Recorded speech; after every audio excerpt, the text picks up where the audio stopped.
I'll go second. You go second? All right. Okay. Could he email you? Email me. Sure. Enrique. Let me give you my info here. Here's my email. Is this where we're sending Enrique pitch Almeida decks at to? Biggs.com. I think so. Do you want to go third? Or Sure, second? sure, we'll go third. Third? Okay. Do we send the pitch deck to you or you? Yeah, if you could send it to him, he'll do it off his computer. Yes. Is it on a PDF or as PowerPoint? I can send you a PDF. I can do both. I have PowerPoint and PDF. So Okay. whichever, either or. And then let's see.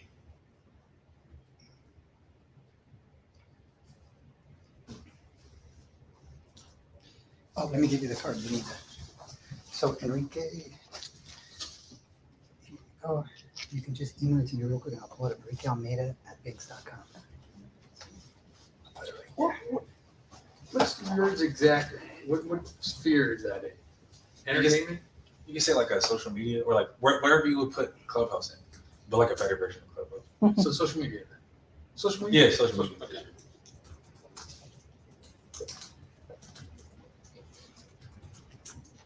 And that just being an app, you're not an app. Yeah.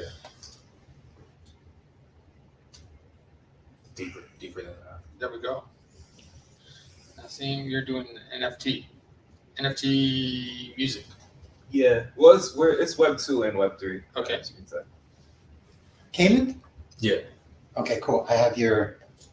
Oh, okay, you just said it's you. Yeah. Got it. Cool.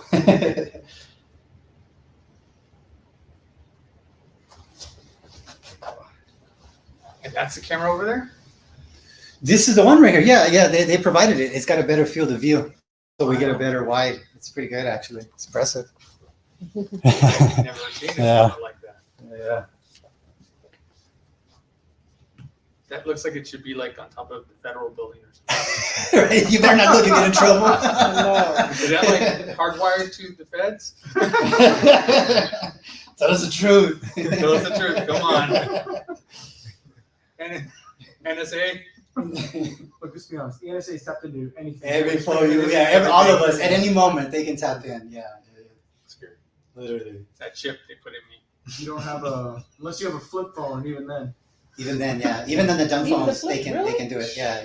You have to specifically do it through. God is losing me right now. Where you use another network to push it through to another country.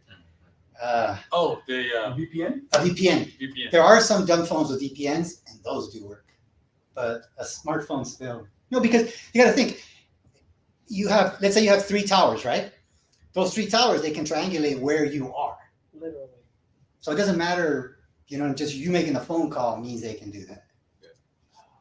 And they have That's what my friends backdoors. with the Yeah, they got flip back phones. doors and all Yeah, that. like And when it's you not- flip phone, Pegasus it's nothing. with Bezos. Yeah, Your So, flip phone. yeah, I mean, that's like never been like, anything, like they still have that. yeah, exactly. Crazy.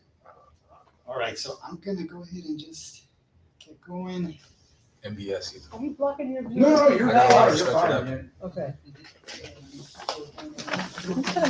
Yeah.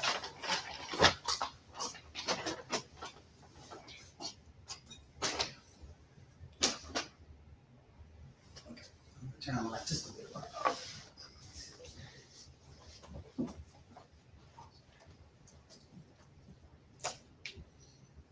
Oh, it's not, huh? Is there any way to dim the light just a little bit? Oh, it looks advanced right here. No, forget it. Yeah, Yeah, it's okay. It's okay. We're gonna do it this way. No worries. All right. Boom. All right. All right. No, please, yes. So, and we're recording. We're live. We're live. Okay, so thanks everyone for coming out to the first pitch demo night for Startup Grind East Los. It's been a long time coming. We've been chugging away for the past year and a half during COVID and whatnot. We've had a couple of interviews. Didn't go all that great, but we're still in the struggle, but we're picking up. And a testament to that is your wonderful startups are here. And you're here to give us your ideas, your businesses. Some of us are off and running, already with traction, with customers, and doing the good services that you're doing for the community. And we'd like to thank you for coming out. And it takes a lot. And we'd like to thank MoFo, Morrison and Forrester, and Paul Navarro for bringing us out and giving us this space today. It's a wonderful space. And I hope you enjoyed. Awesome. I know that guy. All right. So my name is Enrique Almeida. I am the CEO of Binks.com. It's a Bitcoin wallet that offers everybody the ability to sell goods and services in a marketplace as well as businesses. But let me break that down. So our purpose is to help businesses and people accept crypto and dollars for goods and services with as little friction as possible. That's what we're trying to do. What problem are we solving, right? A large demographic is not being served, as many do not have the disposable income to acquire crypto through an ATM, purchase, or exchange. We'll change that by offering people the ability to sell and buy household items as well as goods and services for Bitcoin or dollars. Many businesses would like to accept Bitcoin, but find that the technical hurdles are too high. We can help streamline these sales in crypto. Why now? Most people are curious about crypto. Now is the perfect time to launch a Bitcoin wallet geared towards the average consumer or business. Why? Because businesses want to know that they can receive payment processor support for sale in Bitcoin. And people want other ways to get crypto, like selling goods or getting paid for services in Bitcoin. Let's talk about how big this market is, right? Because if it's a tiny market, what difference does it make if you take it over? Binks' total addressable market. So Cointelegraph did a survey that 64% of US adults are interested in crypto. Respondents identified themselves as crypto curious. Research signals a valuable and welcome diversification of crypto's investor base. What does that mean? That means that it doesn't matter what socioeconomic or race you are. We're all interested in this. So there's a huge opportunity here. If we're talking about 64% of US Americans, that's 200 million people. Does that mean we're going to get everybody? No, but if we can just get 10% of that, right? People always say, why not? And it's going to be much easier as Bitcoin becomes more popular. All right, so do you or someone you know own a business that would like to accept Bitcoin as payment? So this is El Salvador, right? It's happening right now. People buying and selling stuff for Bitcoin. So what we want to do is the same thing, right? So you can go ahead and use the Binks app. We're going to provide stickers literally like that for Binks so that people can understand that that store takes Bitcoin. The other way you can get involved is like this. Do you provide a service like plumbing? Register your service and get paid in Bitcoin. So for example, let's say you're like a personal trainer and you want to start taking Bitcoin, you can start doing that. And the best thing about it is that when you do register, other people can find you who are using the app. So when other businesses say, you know what, I want to support the Bitcoin ecosystem through Binks, they can literally search for whatever it is you're selling and find that and support you. All right, I got a cool video for this one, all right? Do we have sound? No, we don't have sound. Darn it. We do not have sound. Okay, give me a second.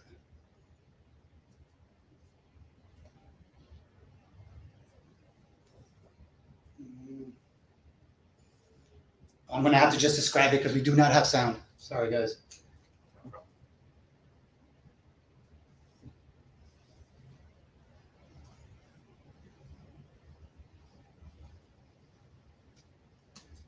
All right, so in this scenario, right, Pops over here has a guitar that he wants to get rid of, right? So he sells it to his little cousin who wants to come in and become a guitar player. He sells his PlayStation. She sells her camera. He rocks on. So buy and sell goods and services for dollars and Bitcoin.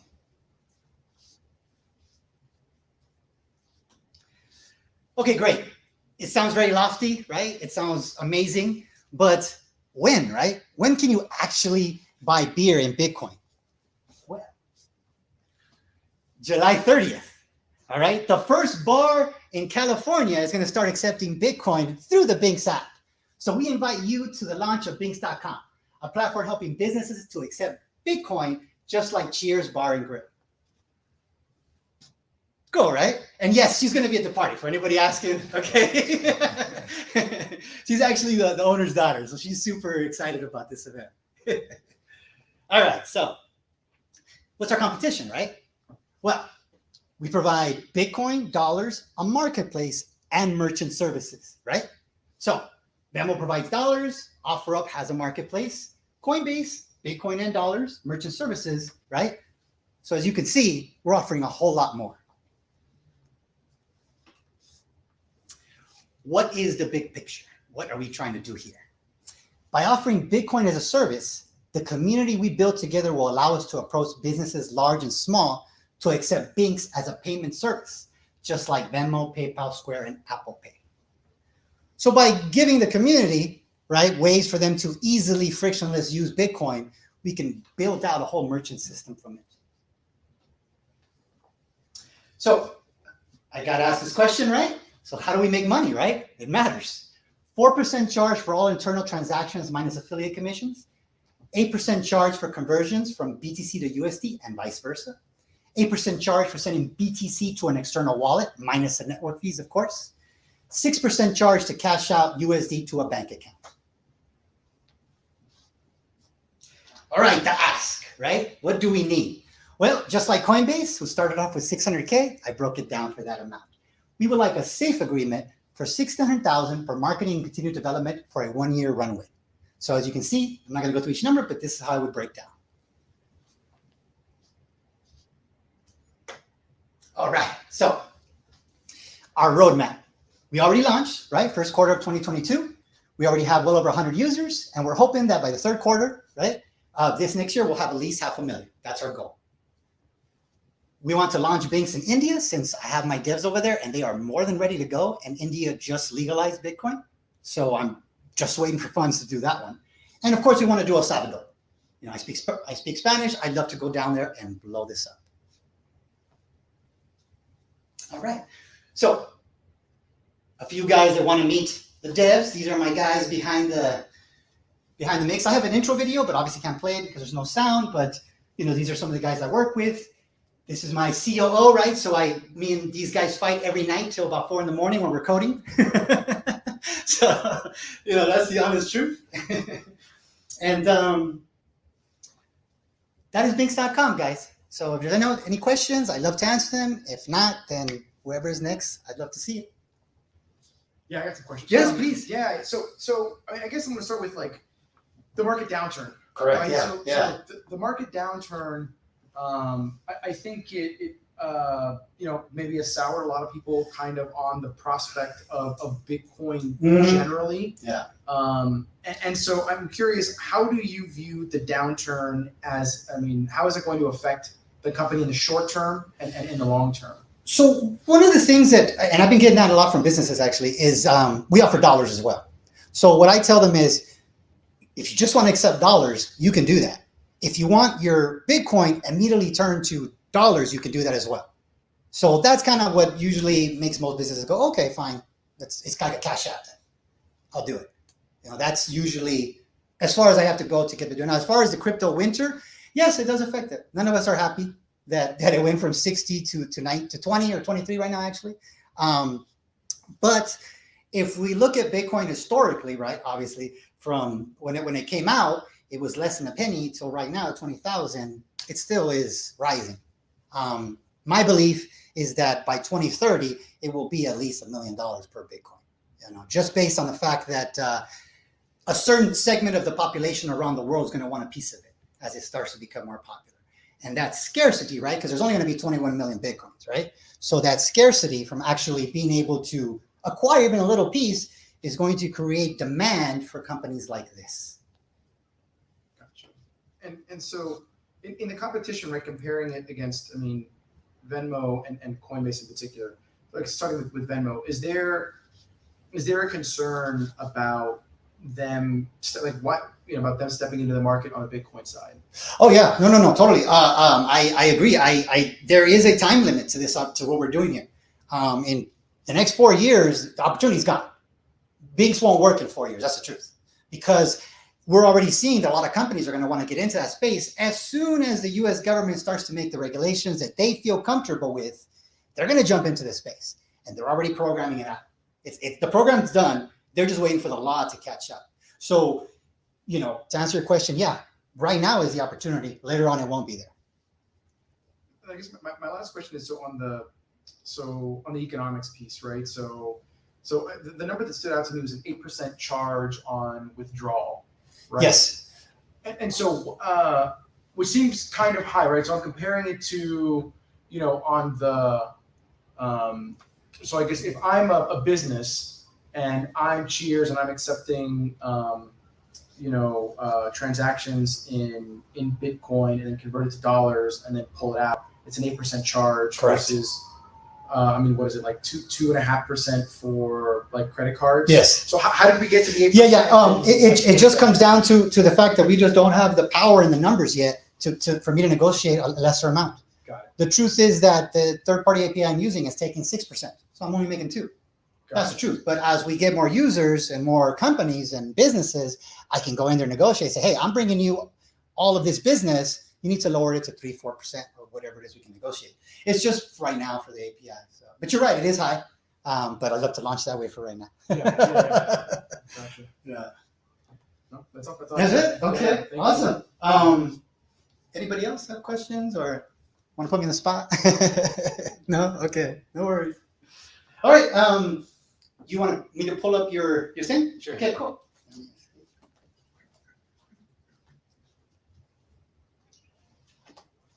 I'm sorry. Oh, there's the audio, right? Yeah, we couldn't get it a second ago. No worries. Yeah, one second. Okay. Says wrong? Yeah, press wrong. See, it closes it out. It closes it out because you're running it over HDMI. It won't do it. Yeah, it won't do it. It has to use inheritance. I've had this problem at other places. All right, let me pull up yours. I'm sorry. So you emailed me, right?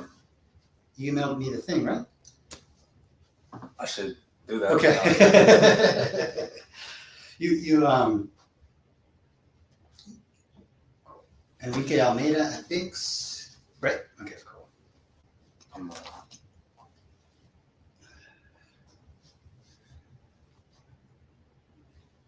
Do you want to try? Just like you want to give it a shot. Yeah.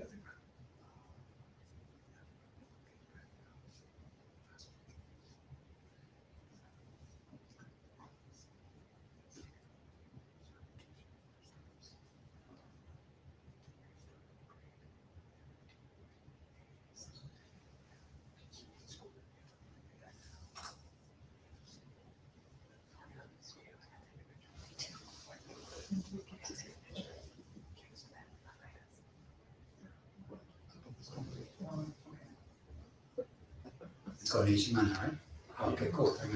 Perfect.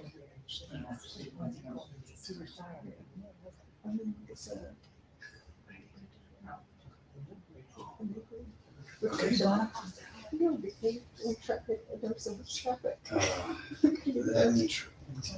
Yeah. See what it goes. No. They show one guy, Yeah. literally Okay, one guy so- was in a barber chair in the middle, What? getting his hair cut, That's hilarious. literally. Trying to make a viral video. Okay, so I have, Did you send it to me? Yeah. okay, I got Kaylin and Anita. Those are the last two I received. Yeah. Did you get? That's there's a. Oh, that's what I'll do it then. Yeah, you're good. I don't know if Yeah. it's what is Oh, okay, got it. So what we'll do is we can put this right here, right? And then, right, because you know the process from here, right? So Yeah, okay, yeah. cool. Then you're set. I just So what you'll do is just Just put, hit the- put the mouse over here, and I think it's a space bar, isn't it? To do this. or it might be the left key or the right key. Okay, cool. Then yeah, Or I don't know if it's. just do it that way. Yeah, that's There it. you go. All right. All right. All right. All right. How's it going, everybody? Glad to be here with you guys. I'm here to talk to you today about Council. It's the next generation's debate-oriented social media platform. People are desperate for passionate interactions, and advertisers want to advertise to engage users. The current top social media platforms don't facilitate these interactions. They don't facilitate these intense interactions. That's why so many new social media platforms are growing so fast. You see TikTok, you see Reddit, all of these, their user bases are exploding because people just want the next more intense thing. When an intense moment happens on these platforms, it's by chance. Council creates these moments on purpose. Debate is the most intense and passionate form of communication, and that exists, and no existing social media is harnessing that passion. We have debates in our own lives, and social media brings like a lot of debates about people. Someone earlier mentioned Kevin Samuels, social media went ablaze in that, right? There was so much engagement, so much anger, intensity, happiness, sadness, and that moment can be captured for, I think, tons of ad dollars.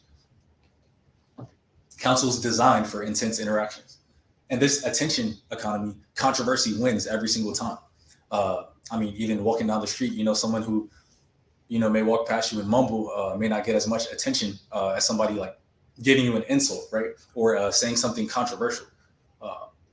Council is a debate-oriented social media platform. Instead of enticing users with a nice picture or some interesting words, Council does that by starting a debate. Humans have been debating since ancient Greece. Council succeeds by co-opting this already existing behavior. Debate is also one of the best ways to gain and exchange knowledge. For a debate to exist, both sides have to have good reasons for disagreeing. Both sides have to feel like they have a position that's worth defending. So what's Council's TAM? How big can Council become? I think the worst case total addressable market is 2 million users. The people who are debating all day on platforms, whether that's exact debate subreddits or exact debate kind of oriented Twitter groups, or people who just get on the internet and kind of like to argue, we monetize all their attention and bring in 20 million yearly at an annual revenue per user of $100. A realistic scenario, I think, would be 20 to 100 million users. The people who watch sports and debate shows, who listen to podcasts and follow the controversial voices, that's a bigger crowd. It's a bigger audience, and they join in on the debate as well. And we bring in 200 million to $1 billion annually at a annual revenue per. I think my math is a little wrong on this, but at an annual revenue per user of $100. And the best case is 500 million to $1 billion users. I think the debate just gets too interesting, right? We become a Facebook competitor, an Instagram competitor, a Twitter competitor, and the whole population joins in. And we bring in about 5 billion annually at an annual revenue per user of $100. And the ARPU of Facebook is 60, or it was 60 for Q4 of 2021, and for Snapchat, it was $4.06. So I think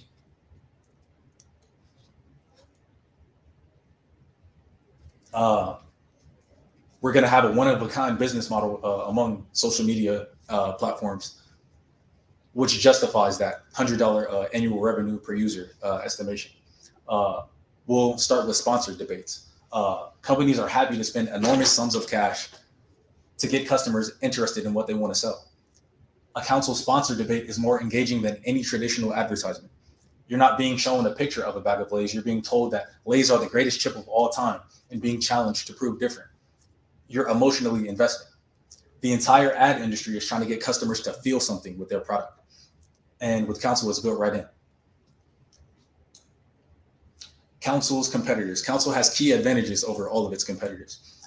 Clubhouse. While Clubhouse is designed around genuine interactions, Clubhouse doesn't guarantee intensity. It just brings it forth more than other platforms right now. Twitter. Twitter sometimes passively encourages debates and controversial content with their recommendation algorithm, but it doesn't facilitate debates.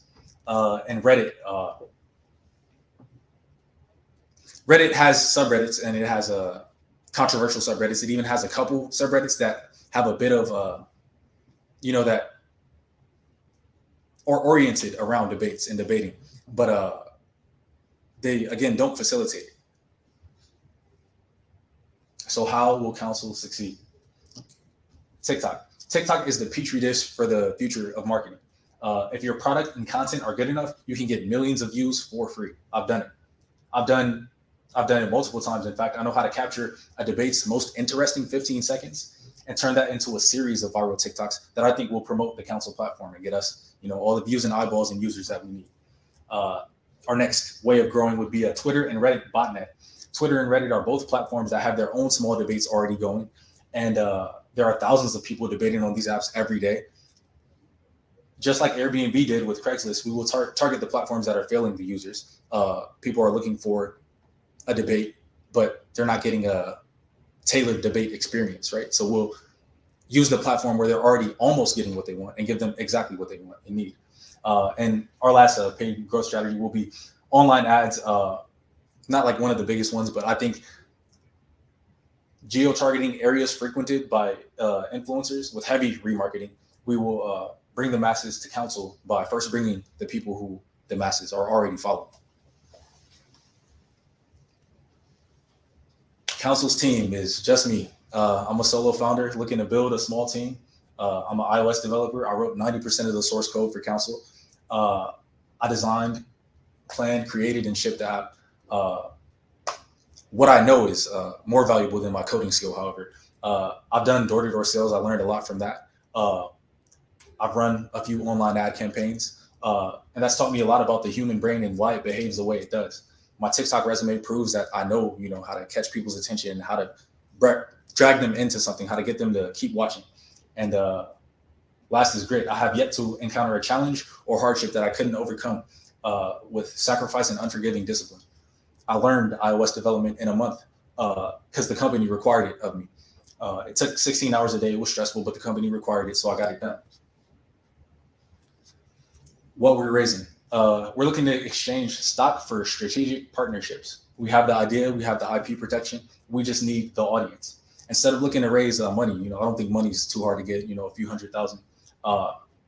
We're looking to exchange 5% of the company for promotion from highly influential, highly controversial influencers, the Kevin Samuels of the world, right? At a conservative potential valuation of $1 billion, this 5% stake split 100 ways would add up to $500K, or it would be $500K per person. So I think that's more than worth it. And to talk a bit about the soul of council, Preston is a guy in my gym who thinks the exact opposite that I do on most issues.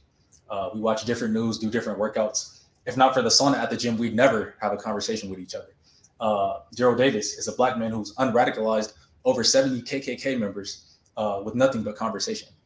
Council is that sauna for the world, right? Where I talk to Preston, where I disagree with him aggressively. We respect each other and want to come to some common ground, right? We make each other find that common ground. Because while we may think insanely different things, I respect you, you respect me, we're all people.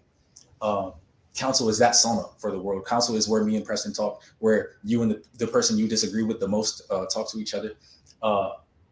And it will heal a world more divided than ever with just that conversation. Thank you.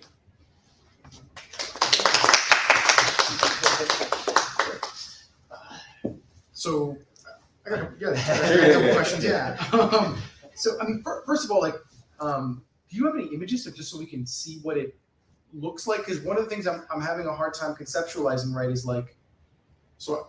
And correct me if I'm wrong. I understand that you're saying debate controversy exists on current social media platforms, but those platforms themselves do not create it itself. It happens more organically, and that's essentially you're driving controversy now. Yes. But I guess I want to see it. I'm still having a hard time figuring out what that. First page, still not an excuse. I have a iOS app. I don't know if I could.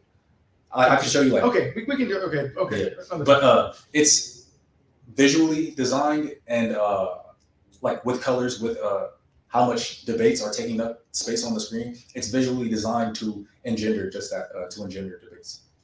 Got it. And it's I guess is there what is consumed on there? Is the only, like, do I go for my fix of like controversy or debate, or is there? So we send you, like we were talking about the Kevin Samuels thing. We send you a notification saying the exact opposite of what you think about Kevin Samuels, and that's how we bring you in. And then you enter a chat room of text chat and voice chat, your choice, about that exactly.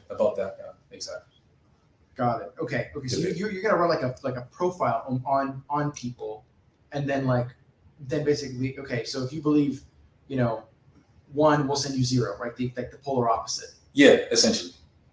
Okay. Okay.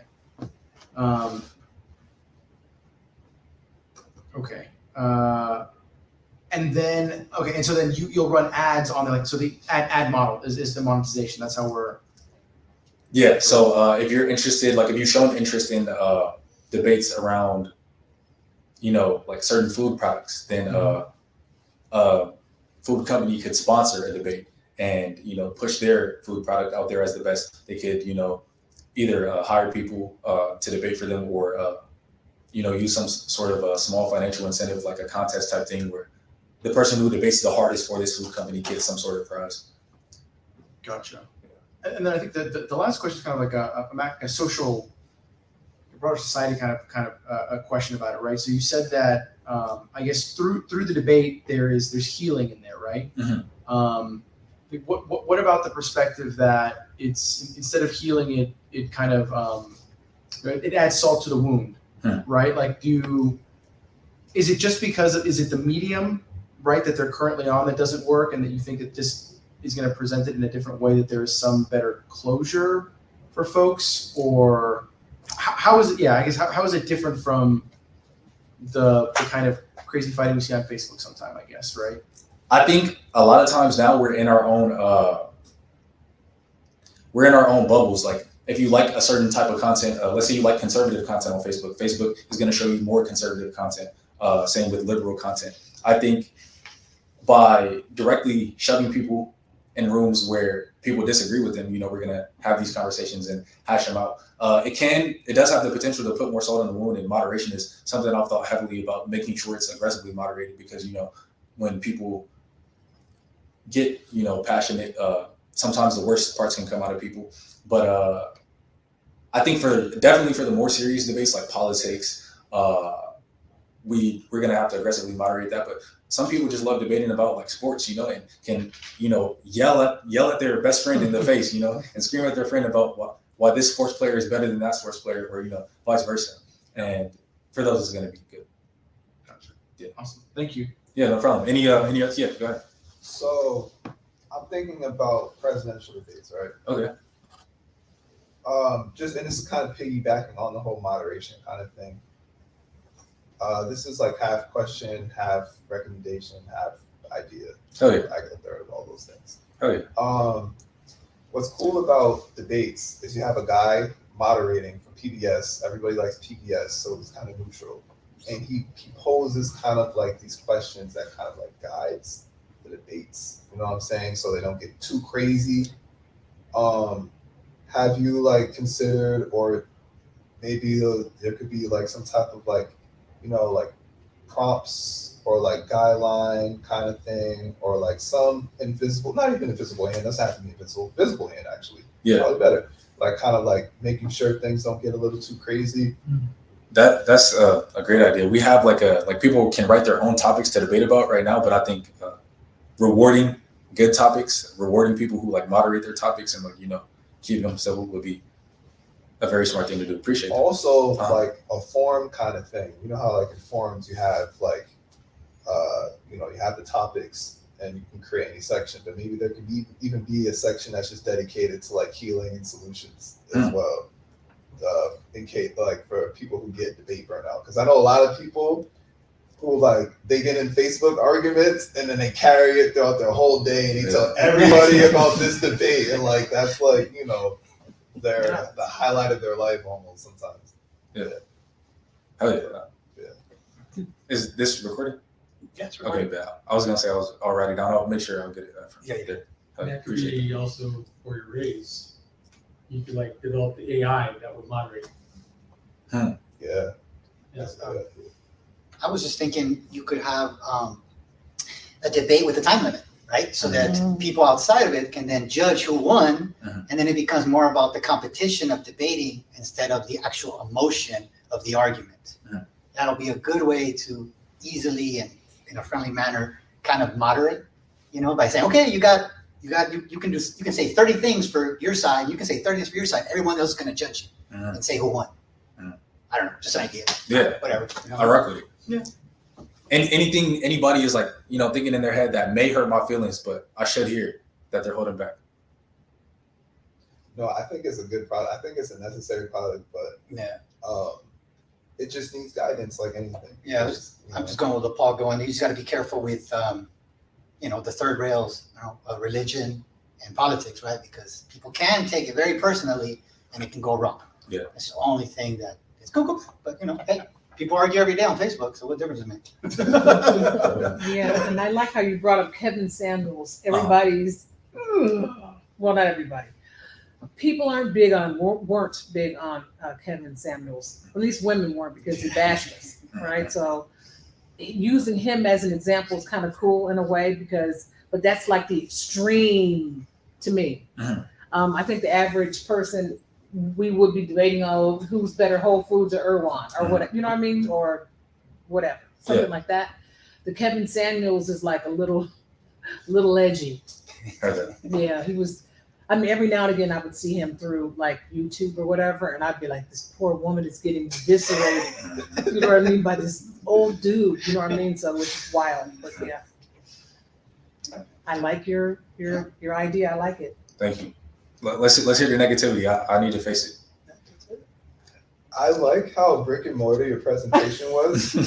Very simple. I should have put more effort into it. But I guess maybe in the future, maybe you should just have like a couple screenshots of what the app would look like. Yeah. Definitely, that was a major mess up. Yeah. Oh yeah. Appreciate all you guys. Yeah. All right. You want me to pull up yours? Yeah, sure. Okay, perfect. Yeah. Yeah, let's set it up.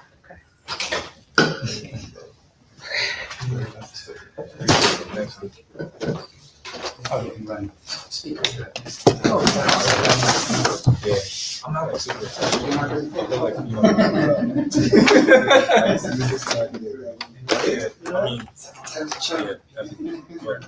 don't know, one of them's gonna. Okay, let me go ahead. One of them I gotta go. Oh, one I'm sure about. Yeah. Oh, yeah. Wait, but then You can like sit down for hours. You can promise. oh, you're using a Thunderbolt. Got it. Okay, cool. And yes, let me read you It's longer than that. I'll come up with a 6-hour strategy. I know pretty badass. You got Thunderbolt too. That's pretty impressive. Unlimited. That's what TikTok is. Yeah. All right. Yeah, I learned how to. Yep. Before I learned Swift, I learned. I do love a small swing. Exactly. My whole place smells like. Oh, you want this to sound right? Yeah. That's right. That one smell the leather on that one. I'll feel that. Yeah. Yes. I think it's embarrassing. I like no job. Every time she hands me a new product, I'm like, that's my first thing I do. I open it up and smell it. What language like are you best at? Every line. Well, No, it's no, I can feel it. okay, that's the other thing. They're so soft, actually, for me. Oh, there it is. Awesome. This is the softest. This is my personal bag. What? I'll let you pet it. I'll let you pet it. I've seen women walking around with Yeah. these. Fancy. Yeah. Oh wow. And that's why it's mine. I'm I'm like, I have and I have some like out of stock these days. things on the materials around like this one, like everyone knows this pattern. Let's hold on, sure. Yeah, well, I know, you feel how soft, right? And then both is matching. Yeah, you Yes, put your I can see, backstage card in there. Yeah. How you feel? The big backstage card. It's so I'm soft. chilling, man. And I always, I'll be at lunch, I'll pull it up, be like, my client. Houston States. You know what I'm saying? Yeah, that's super cool. Like extra focused or? Yeah. Like, just very present. Just all That's awesome. Yeah. Content. Man, that's Well all said. right. That's right. It's like the Present. stars. So, That's right. Here she is. All right. Alright, is this full screen? It's full screen. Let me. Yeah, let me or open not pressing in the gym. This is a PDF. Let me open it up in Adobe Acrobat. Daryl Davis. Okay, that would be great, Yeah, thank that you. was like You'll get a better. Great. That was in the new I Day appreciate movies. that. Yeah, of course. Black Klansman? Yeah. I didn't see the movie. I'm not exactly. Under. That was crazy. Of course, that's a bag Okay, that's still sitting in front of downloading, you. so give me a Yeah. second. Open with Adobe Acrobat. Speaking of portraits, do you want to come over here? How big is our? Your field of view, you can see it right here. Okay. So you get Okay, mostly. So you are. Yeah, Okay. yeah, yeah, yeah. Oh no, you should come right here. Yeah. Here we go. Okay, perfect. Okay. I don't want to block you. I'm blocking. I'm walking and talking. This view. I look at this view all day. I know. Let's not get distracted. Let's not I get already am. distracted by everything. It's too late. It's too late. The bag leak. Okay, so. Oh, what am I doing here? This is what it looks like when you put pictures.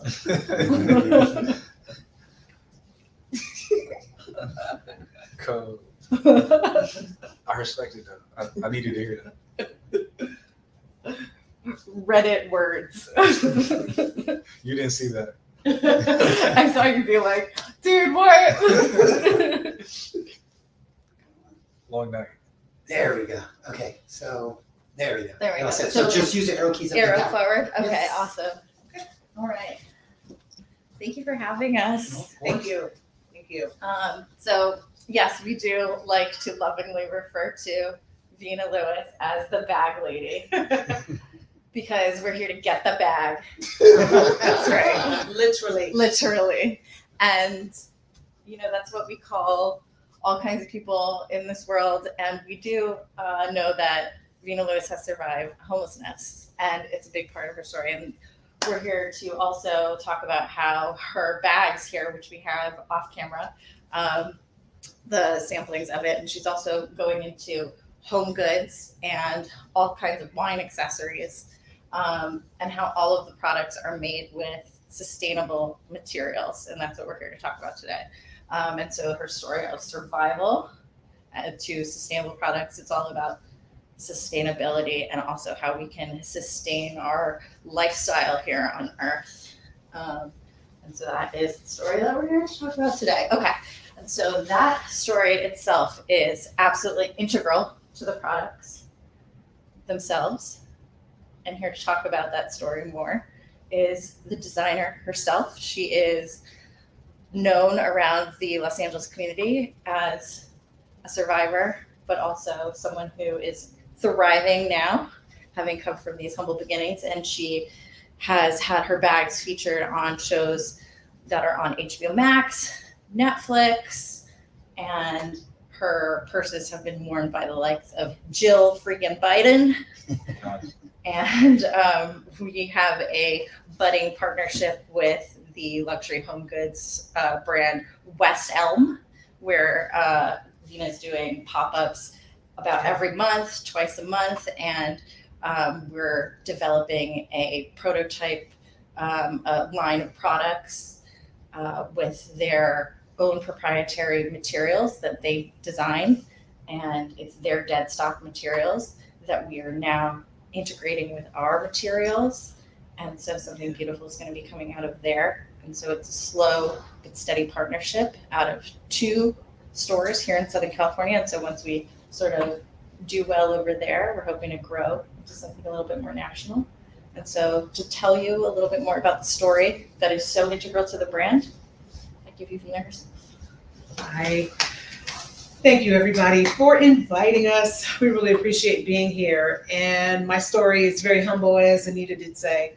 I created my business and literally launched the business out of a homeless shelter on Skid Row, about 5 blocks from here. I'm exaggerating, but in this area in downtown LA. I wrote a business plan. I got a $500 grant.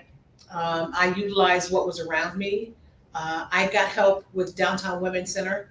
They helped me get back on my feet. They helped me believe in my dream, because I let them know that I didn't want to go back into the working world. I didn't want to go back to accounting, that I wanted to launch my own business. And with their help, their guidance, their support, I was able to do that. So I went and wrote a business plan, but I had to take classes because I wasn't quite sure on how to do it. So I took courses at the Vermont Slauson Economic Development Corporation, which is in South LA, and they help people like myself.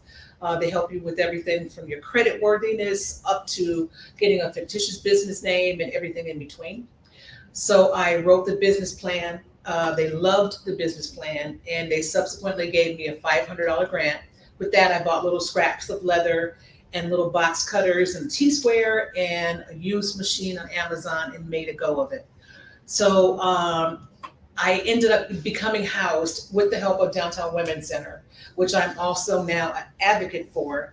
I model their products, my face is on their products. I've advocated for different bills that have come in front of the city council. I've spoken many times in front of the city council. I've dealt with congressmen, I've dealt with senators, I've dealt with the White House a little bit, and they like to hear my story. They like the idea of someone with lived experience helping them to craft things that'll help other women, and especially women, but other people that are experiencing homelessness as well.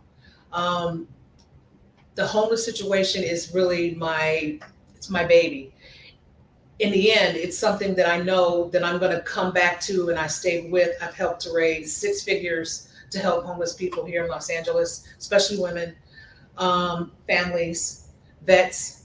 My bag business was something that was just perfect for me because I love to sew. So the idea of being able to sew and I have to worry about sizes, I love leather, so it was just a perfect marriage. So I subsequently launched it from the homeless shelter, and then Downtown Women's Center said, hey, if you build it, we'll take it. So they let me place my products in their cafe, which is on San Pedro, as well as their brick and mortar store. They have a resale boutique on Los Angeles Street. So those were the first 2 places that my products actually ended up going. I ended up subsequently landing bigger clients. I got freefrom.org. They wanted 250 bags, so I sold them all myself, which was wild, but I did it.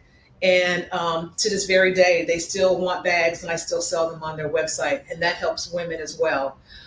Everything that I do connects back to mostly helping women that are trafficked, helping women that are being exposed to homelessness, helping women that are like myself, a little long in the tooth, that are trying to get back into the working world or trying to, get back on their feet. Everything I deal with, from the wineries that I deal with and make wine bags from, to the freefroms.org, it's all female based, because a lot of times we don't get the same shot that a guy would. And if I can put myself in a position or tell my story to help other women, other people, especially women though, to make it, to let them know, hey, you've got this, you can do this. If I did it from nothing, you can at least try, and then, we can get you help here and there. I've done a lot of work like through, the mayor's office. Oh yeah, I forgot. Yeah, the mayor's office too. I'm good friends with the mayor. I've sold my bags. As a matter of fact, I first started selling my bags with the mayor before I even had an apartment.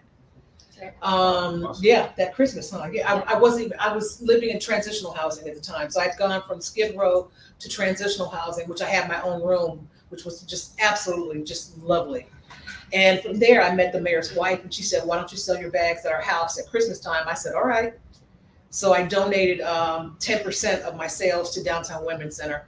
And from that, I became one of the LA Originals, which is different businesses that the mayor picks to help, like, sell their stuff at LAX and stuff like that. So I became one of the LA Originals. I'd say I've been everywhere. I mean, I've spoken with all of the head of Disney.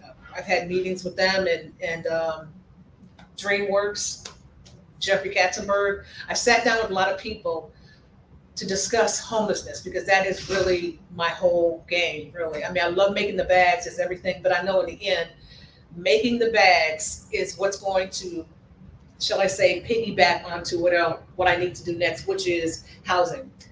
I really want to do housing for women, build like Bergs, if you will, so we can bring our community together, and I want to do sustainable products. So I think what Lavina is trying to say is, it's not just about the products that she makes. She's got a tremendous amount of influence based on her survival experience and the story that she has to tell. And so, like I'm saying, her story is integral to the products that she makes. And so basically she goes on a spiel like this every time we're at a market and we got to sell these bags. And so it's like a person comes and connects with the story and they're like, yes, I absolutely have to buy this bag. And then they walk away and the story gets divorced from the product. And so I'm over here, I'm a manager for Lavina's career, and I am helping her get talking engagements, and I'm also helping her get into more stores. And so we're sitting here, we're strategizing, and I run an agency, a creative consultancy for, I help advise women who are at the beginning of their entrepreneurial journeys, and I mainly focus on BIPOC and LGBTQ plus entrepreneurs. And Vina fits right into that wheelhouse. We met right at the beginning of her entrepreneurship journey, and here I am on the red carpet with one of her bags that she specifically made for me. It's the pink bamboo bag if you want to go online and check it out. And so we need to figure out a way to make sure that the story stays with the product. How do we integrate internally to the consumer the product, externally, this story that should travel with the product all of the time. And so this is what we want to do. We want to merge the product and the story. This is where we can make something high tech with this low tech material seemingly combined. And so this is the concept that we have developing, is we would like to bring in custom embossing of QR codes to our labels, which is something that people might be embossing labels, but they're not doing this custom QR embossing. There's only one other company doing this in the world. They're in Italy, and they're doing it to basically look at tracing the supply chain of the leather itself. And this is something that is growing in popularity as people really want to see transparency to any kind of supply chain, especially in sustainable materials, and especially when it comes to vegan materials, which is the direction our leather is going in. Vina typically sources her leather in a sustainable manner by using dead stock and end stock leathers. Never fresh cow. It's never mooing. It's always right there at the end. And it's always this really high quality stuff, and that's how you can get it for a good price, right? Absolutely. And so that's always going to get passed on to the consumer. But we're really missing out on a huge demographic of people, aren't we? Yes, it's Yeah. huge. And so what we want to do is get into vegan leathers, and those are made out of pineapple, mushroom, and cactus. Those are things that we can have readily available here in Southern California. And there's an entire model and timeline of how we're going to get into that, which Vina can talk about maybe in our Q&A section.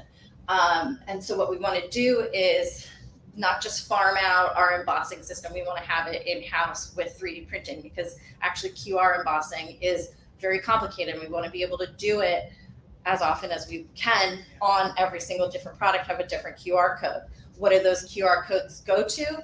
Media, video, audio and video media that we would produce in-house. My background is in both media and real estate, so this is right here in our wheelhouse. We want to tell stories that go with the product, so that after Lavina's doing her song and dance about here's my thing, it doesn't just have to be you telling the product, so that when I'm at lunch and I say, I got my Vina bag, let me tell you the story, we can just take a little picture like we're all used to, and we can tell the story of the Vina handcrafted brand and the origin story, and we can tell where the material is sourced, who made the particular item, because our dream is that not only are we sourcing it from Maria in Northern California, who grew our mushrooms for us and made the leather, but that maybe one day we are in-house having a cooperative of mushroom growers who were formerly unhoused and are helping us make our mushroom leather ourselves. Because this is, in fact, the future of fashion. We can even 3D print our own materials, our mushroom materials, in-house in the future, which gives us limitless possibilities with our design as well. And so this is the direction we'd like to be going in, which brings us into more dreams of ours, which would be a really big deal for you and for me. I myself have also participated in city-run services at one point in my life. I think that, you know, every woman who's dealt with some kind of abuse has had to go through this, you know, and this is what a big reason why women do get into entrepreneurship, I think, is to gain financial independence. And it's a huge legacy for both of us that we would love to participate in. The idea of no woman unhoused, and that launching the foundation would bring a legacy of empowerment to women, where we would bring to these women that would be a part of our company access to resources. And then you see here, this is what is considered homeless transitional housing right now. This is the experiment that's going on in Los Angeles, where these homeless sort of Tiny villages are happening. We look at this and we think it looks like Guantanamo Bay. We don't want to see this. The lights are on at all hours. It's kind of like torture. What we want to see is what's called a burg, a chartered town. And we would love to also have our foundation be involved in creating these. We don't want to have big developers making money off of these. We want to see these communities be resource oriented and designed by and run by the formerly unhoused, kind of like our cooperative might be. And where we can also take, say, like our mushroom materials that don't just make bags and homewares, but they can be integrated with technology and make housing materials out of them. And then we can make these burgs out of them. A burg is just a chartered town. So it has its own sort of set of rules. So the second you step foot on that block, you know, you're in a little society with its own rules. And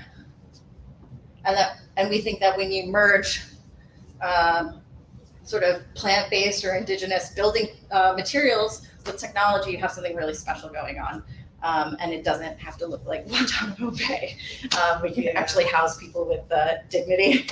Yeah, it's important. So, hey, look, there's Gina again. Look in some DWC promo. Yeah. Here's our poster child over here. Literally. And so, yeah, so when an unhoused woman comes to work for us, what we'd like to do is also have her have the same experience that Vina had, that, you know, gave her wings and set her free. And that's entrepreneurship, and to learn all those entrepreneurship skills. And as a means to financial freedom. And so she can apply that to either working within our company at Vina Handcrafted, or with her own individual enterprise. And she'll be making a living wage. That's Because right. That's one thing I stood in front of the city council about. They wanted to pay people minimum wage. I'm like, not so much. You know, I mean, if you have a child to feed, or if you have a daughter in school, which was my case, my daughter was going to college at the time when I was experiencing homelessness. So I had to figure out a way, how am I going to keep her, you know, in her school, in her university, and housed, and still manage to eat. So a living wage is important to me. So some women aren't going to want to do their own business. They're just going to want to get the living wage, which is great because that'll help them to sustain their lives. So it's important to have a system to fall back on, and a lot of times we just don't. So I want to be that system because I know what it's like not to have it. So it's like my lived experience is kind of thrusting me into the future. And I like the idea of using vegan materials, plant-based materials is exciting to me. There's a company in San Francisco, it's a woman-owned company, and she grows the mushroom inside. That's a new technology. The leather she has, it's beautiful. It's not leather, obviously, it's plant-based, but it's just as durable as leather. And we want something similar to that. And we want to harvest our own leather, our own materials, and have our own supply chain and have our own employees. And we just want to kind of keep it all in-house as much as we can, because that's the way to go. That way everybody wins. We all rise. So that's really the goal. I couldn't say it better myself. So here's our ask, and here's the breakdown of what that would cover. Everything, you know, anything, every subsection from, you know, 125K to 200K a pop. about mostly, getting a space, which would be very important for Lavina to live and work in, especially because, she's outgrowing her space. The place that we have to house our material, especially the stuff that we have from West Elm coming in the boxes and boxes and boxes. We have to, we're asking people to house it for us. Literally, it's being housed all in over. basements. Yeah, just like, please take And this then, material. she sews in her living space, and Yeah. so everyone needs a little division of work life. And to develop the media that's going to go on with those QR codes. And remember, this vegan leather material is considered a luxury material, and the best of the best, from Dior to Stella McCartney, these are the people that are in that space right now. It's not like a Forever 21 kind of material. And so it does retail for quite a pretty penny. The pillows that we are retailing at West Elm, for example, are about $250 to $500 a pop. So yeah. And that is what we have for you. This is our information over here. You can follow us on Instagram over here. And remember, this is a purpose-driven business, and we do a lot of donating. And so here's where you can donate directly to us over here at the Venmo QR over here. We'll take your questions. Awesome.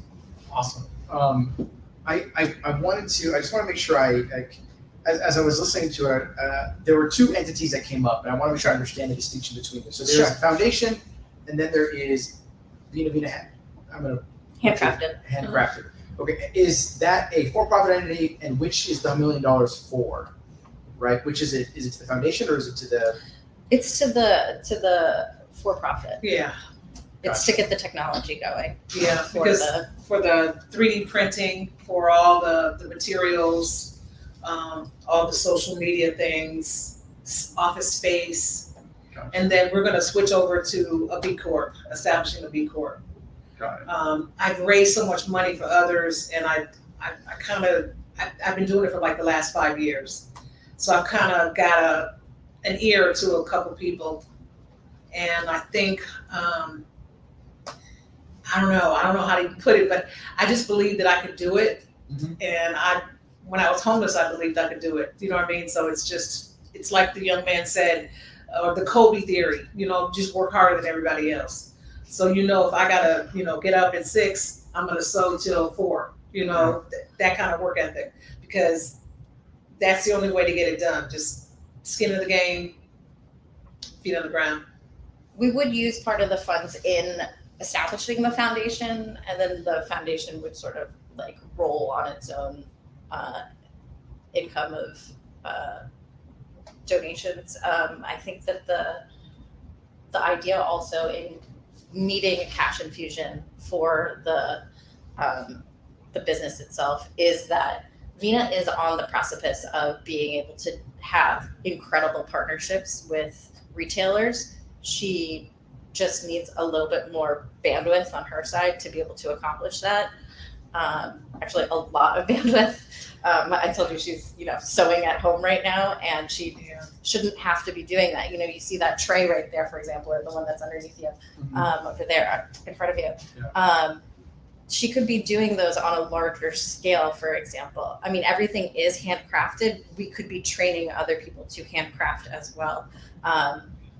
She just had a pop-up last weekend where she sold out her entire inventory. That's happening every week. So can we talk a little bit more about? I want to understand that piece of it, right? So like from where she started to kind of like how it's ramped up as far as like unit sales, and then some of these partnerships. So you mentioned West Elm. Like what other partnerships are kind of like, they're close, right? But we have a capacity issue, which I totally understand. A lot of companies run into that, right? Yeah. And especially for like a handmade good. And she has such a range of them. And then there are also like A lot of wineries. this is this new phenomenon that's come up like this the year. wine bag that's in front of you, Yeah. in the heart, the black and white one And as there's well. such a range of products, and then you have all of these orders that are coming in, and it's hard to keep the lineup of the fulfillment going all of the time. So it's really about fulfilling orders at all times. We're trying to create a catalog. Like I'll tell you a huge pain point. I'm sorry to interrupt you right now. We have a huge pain point right now of trying to keep an inventory going where we can even keep a catalog, where we can even shoot a catalog that's accurate. It's a problem. And plus using dead stock. See, the thing about dead stock is I might only get X, Y, and Z of it. Like, for instance, the blue that's in front of you, that blue bag was part of the MasterCard Master Marketplace promotion. Can you explain what dead stock and Okay, so dead stock. end stock is? Sure. Right. Yeah, dead stock is actually it's a term from, I'm a sneakerhead. So it's actually a term from sneakerheads. It just means it's material it's been purchased already. It's old. It might have sat there for a year, 6 months, 3 months, but it's been sitting basically, and no one's doing anything with it. Well, in sneaker culture, that's like prime. Same thing in leather culture because leather will last. Most of the people I get the leather from are designers that say, "Oh, I bought 3 skins of this. I don't want it." I'm like, "What?" So I go It's and no get longer those. being designed with anymore. Yeah, and then I just pick it up and use it, and that creates a problem making a catalog because You don't know what you're doing. right, and you know what I mean. So a lot of times I try to buy as much as I can, and then I sell it out, and then people want it because they've seen it. Like the MasterCard thing, the blue bag is just everywhere, and from the White House to Netflix, you know what I mean. And everybody wants that bag. It's like I only got so much of that material, so then I have to obviously keep the same design and try to find something similar. So, that is our pain point, we would say, is because I do buy dead stock. But the difference is if I dealt with the vegan material, the plant-based material, I'd be able to shoot a catalog and, you know what I mean? And then go to the retailers and say, you can buy X amount of this at this minimum order quantity. And then we would be able to get into more traditional sales, which we have people clamoring at us for that. And we'd love to be able to fulfill that, especially in a timely manner. Yeah, that is. These are good problems to have. Yeah. We'd love to be able to finance the solution to that. That's where we're at. Yeah, and it seems like the more TV shows, the more political people that carry it, the bags, it's just getting bigger and bigger. Like I spent 4 days in wine country. So I just went like all up and down, like Los Alamos and Los Olivos and whatnot. And just like every store was like, we're interested. I'm like, oh, you know what I mean? It's like, okay, well, I'm gonna give so much to this store and just, you know what I mean? Because it's So I think I'm doing a dance. as a part of the presentation, right, I think one of the things that would be really helpful for someone who's kind of being first introduced here is to get some numbers, right? Because right now it's really hard. It's hard to understand the scope here, Okay. right? And so like I don't have a sense of like even here you can track units really easily, Right. right? And so you're like, hey, Shopify does it for me. right? And so there's lots of different ways of presenting these numbers, right? So there's like an absolute sense of like, hey, and look, you always present the numbers in the way that are most favorable, right? So it's either, hey, look at this very large number, right? And I'm at capacity, and so I could get to this even larger number if I had, this $1 million to do this. Or it's like, look, I've been bootstrapping the entire time. My inventory always sells out within this amount of time.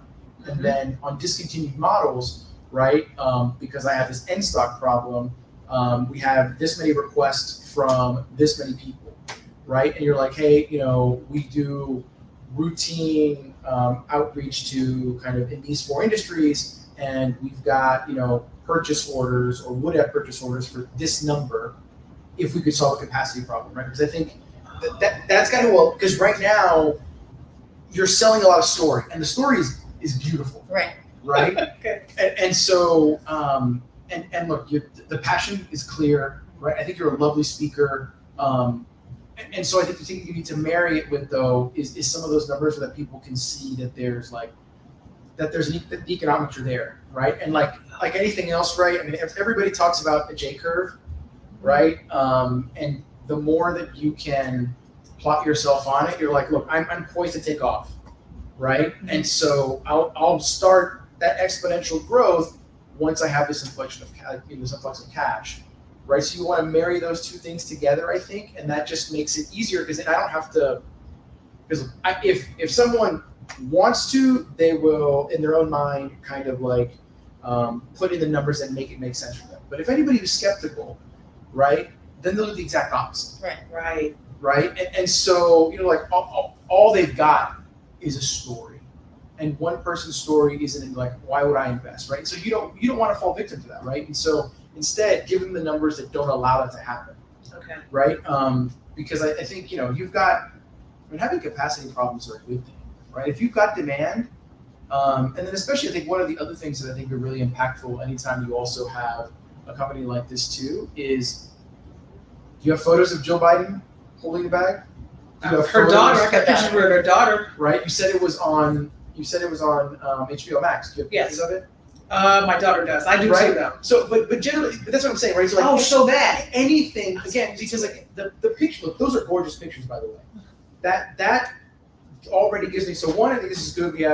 I can feel my own quality, but that looks really amazing, right? And so I think that anything you can do to be like, look, you want to create this image of like it's the dam's about to break, right? And like we want it to flood, and we just need help chiseling it down a little bit because look at the demand, right? Like if you got a picture of Joe Biden, doing that, you got a picture of Issa Rae holding it, right? Mm-hmm.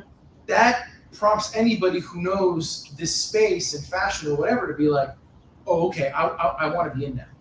Well, Right. I never post pictures like that. Okay, but I have them in my phone. I just never. I'm very quiet. They should be on the deck. No, quiet's for be humble elsewhere. Here is not the time to be humble. Here is the time to be like church. Yeah, and so get into the deck. Okay.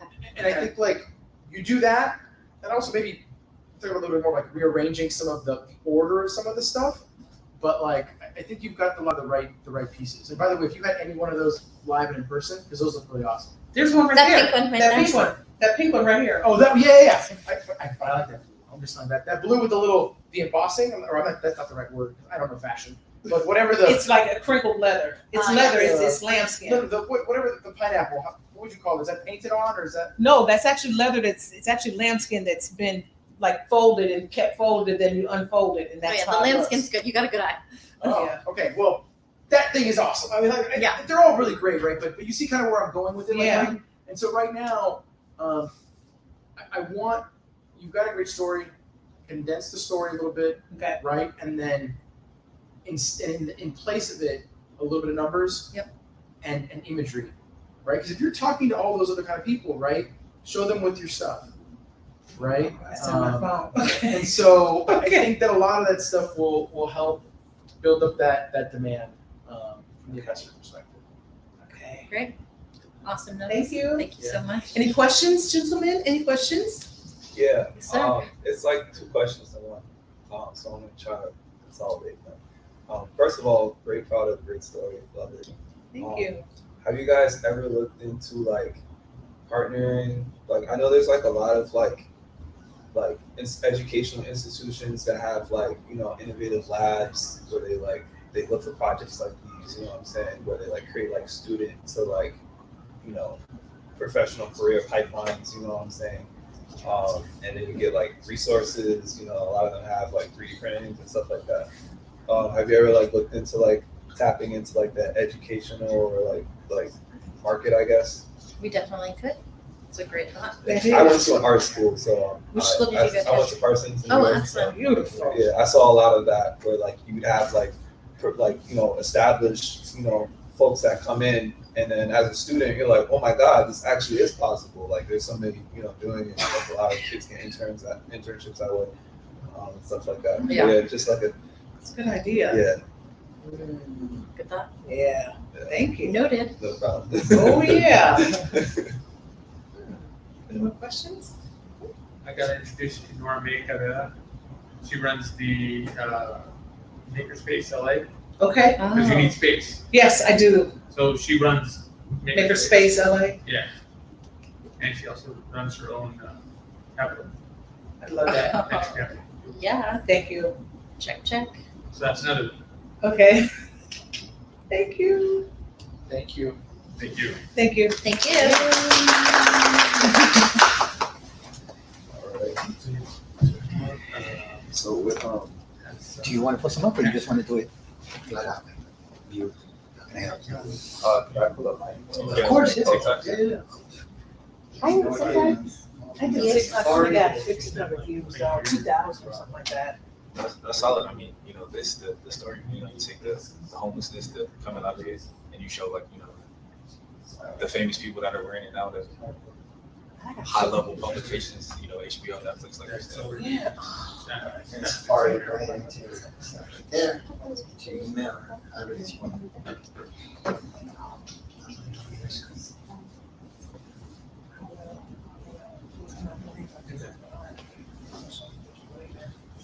Hard presentation. Oh, thank you. Thank you. We like doing tag team. Okay. We're so good together. Cracking the jokes, making them laugh. Never cried though. I know, huh?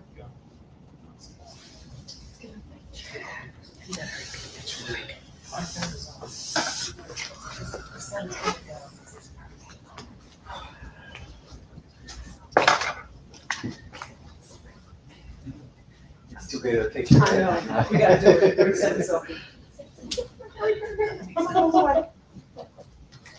Now I'll show you pictures too with my phone.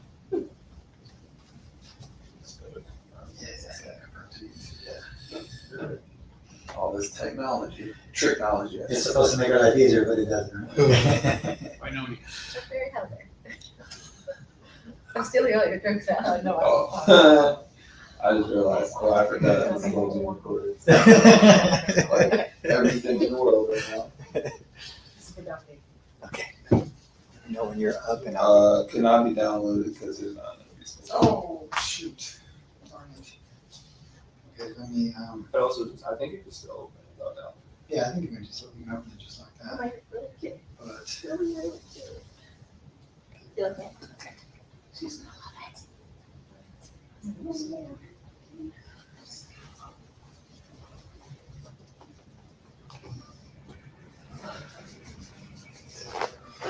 this place.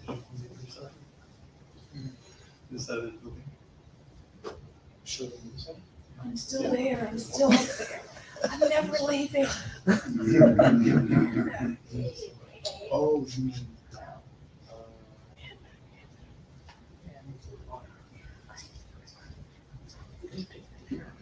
Okay. I thought I saw water in the reception area. Yeah, a little spread. Maybe that's right. Yeah, it's nice too. Little spread. Huh? Well, we were talking about the spread. We looked big about it. Oh yeah. The reception area. I saw it. It's nice too. You just have to empty it. Yeah, yeah, so yeah, I mentioned the trash. Oh, yeah, you already know.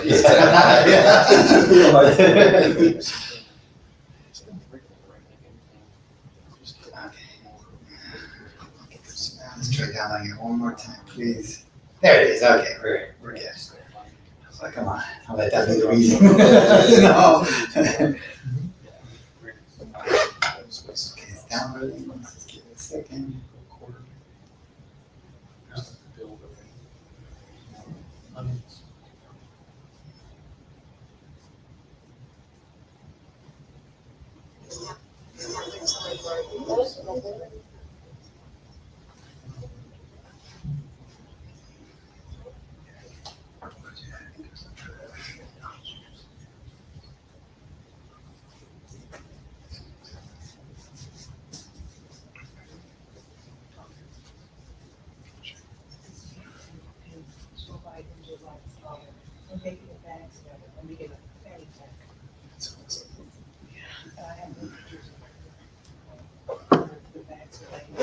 Yeah.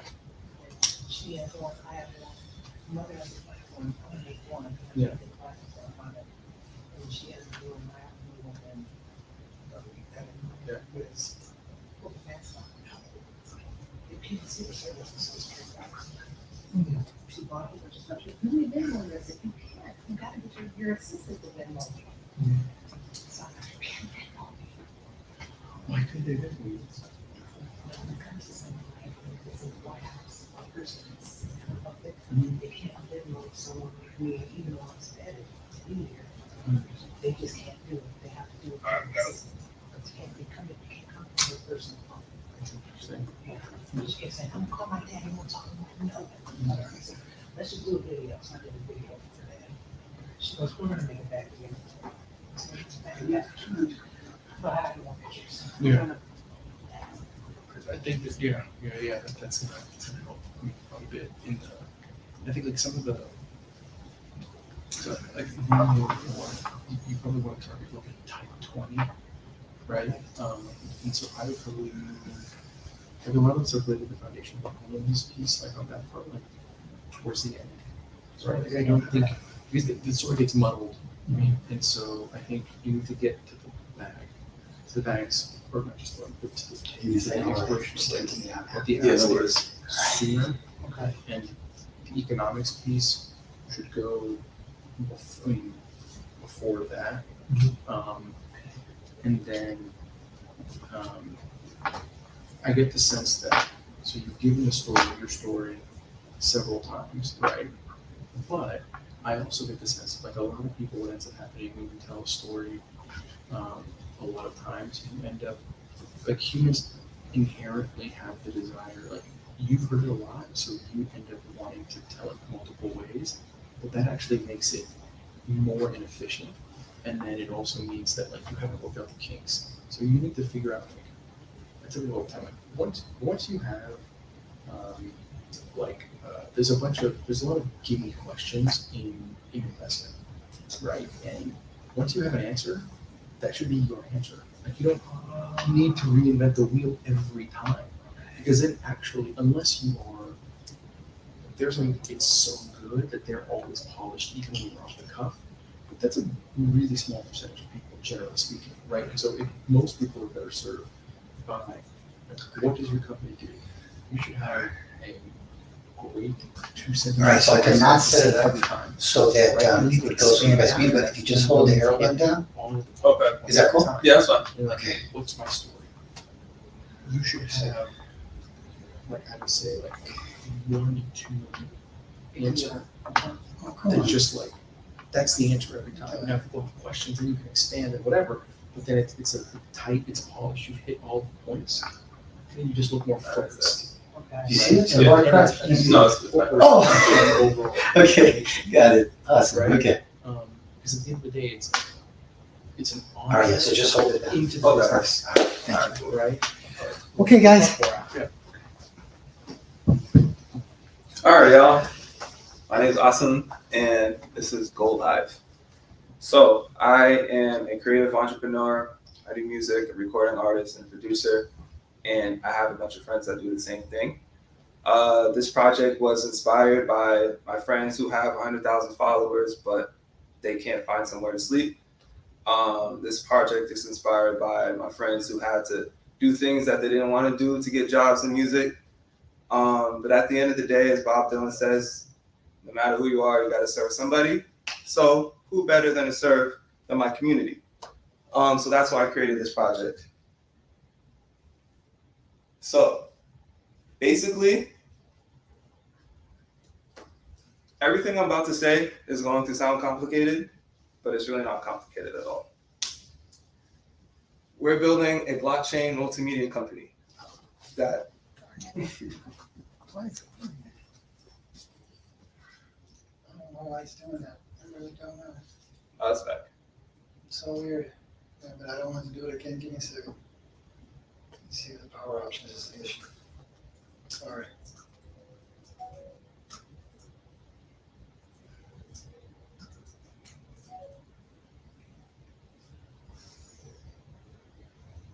Okay.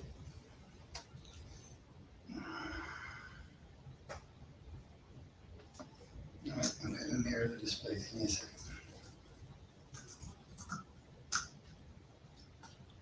Okay, arrangement, mirror. And then just pull up Safari.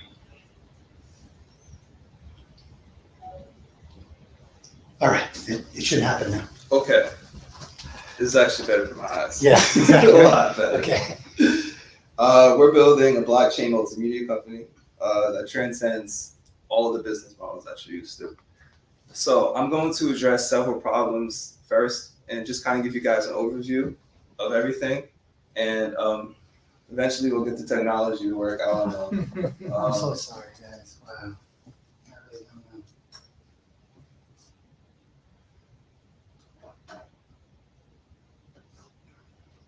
I honestly think it's this Thunderbolt.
music.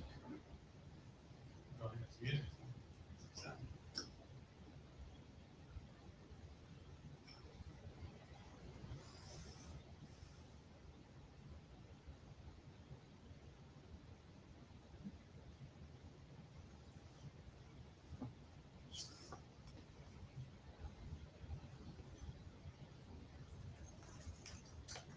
Okay, let's try that, guys. My apologies. So I think if you mouse down. Okay. Let's try that. I'm so sorry. Okay, one more time. Round 3, third time's the Yes, please. charm. Okay. So, Web3 projects are very confusing. Do any of you guys even know what an NFT stands for in this room? That's good. Well, you guys are professionals. You guys are in business. So, but the average person doesn't. The average person also doesn't know any projects besides Bitcoin, Ethereum, the main popular coins. There's so much more to it than that. Also, I think Web 2 and Web 3 projects need a little more collaboration. We talk about the wealth gap in the world in general. The wealth gap in Web 3 is even more disastrous than it is in the real world. 1% of the people in crypto make all the wealth. Really 1%. Also, most startups in general just aren't profitable at all. Technology really doesn't want to work for me today.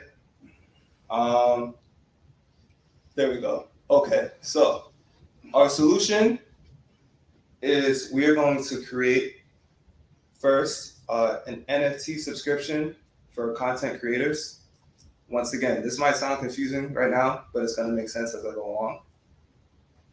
So every time somebody buys a subscription for our platform and they use products, specifically Spotify, we're going to start off with Spotify because this is a music platform. This is a music project.